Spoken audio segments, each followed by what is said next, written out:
Hackers. There are 5 types of hackers that you have to recognize for the Security Plus exam. They are white hats, black hats, gray hats, blue hats, and elite. A white hat hacker is somebody who is non-malicious. This is somebody who's going to attempt to break into a company at their request. In fact, the white hats are either on the payroll of the company or they're contracted to do this as a service.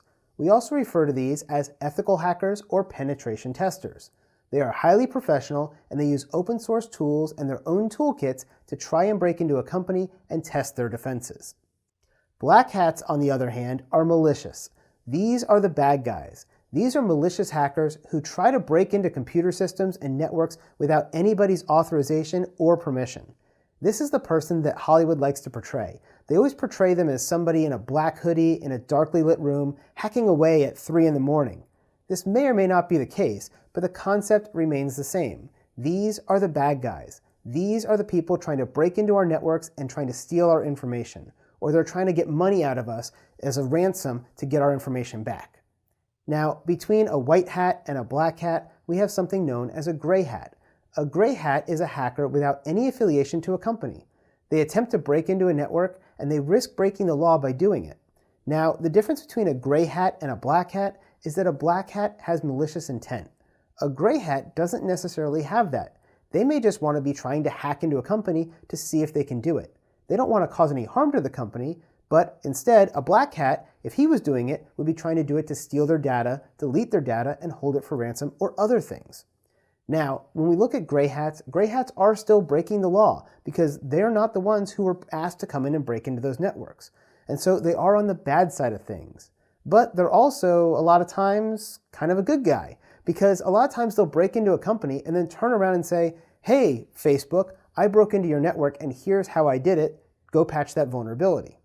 That's why they're kind of white and kind of black. They're in the middle. That's why they're gray. But again, they are on the breaking the law side because nobody has asked them to come in. The 4th type of hacker we have is what's known as a blue hat hacker. A blue hat hacker is that person who's attempting to hack into a company's network with their permission, but they're not employed by the company. So this might be somebody who's essentially a freelance ethical hacker or a freelance penetration tester.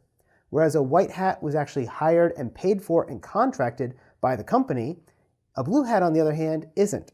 They may be doing this as part of something like a bug bounty program, where they allow anybody to participate and find the vulnerabilities in their systems.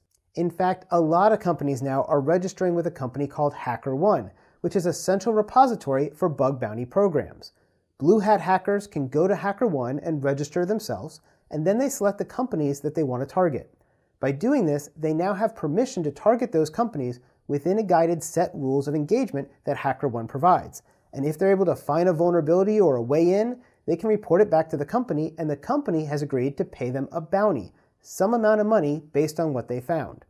This is basically allowing companies to get a large pool of ethical hackers constantly going after their websites for a very low cost. Instead of having to hire these people directly, they only have to pay them if they find an error. The final category is what we call elite. Elite hackers are those who find and exploit vulnerabilities before anybody else does. These people are the ones who create their own tools. They do their own programming, and they're the ones who are going to develop the tools that pretty much everyone else, white hats and black hats, are going to end up using. Now, is an elite hacker a good guy or a bad guy? Is he a white hat or a black hat? Well, they can be both depending on who they are. What has been found is that elite hackers represent a very small minority of hackers.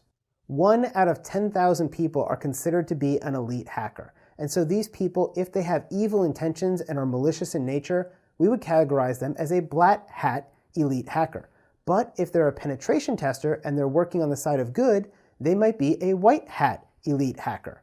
And so elite doesn't reference whether they're good or bad. Instead, it references the skill level of the attacker.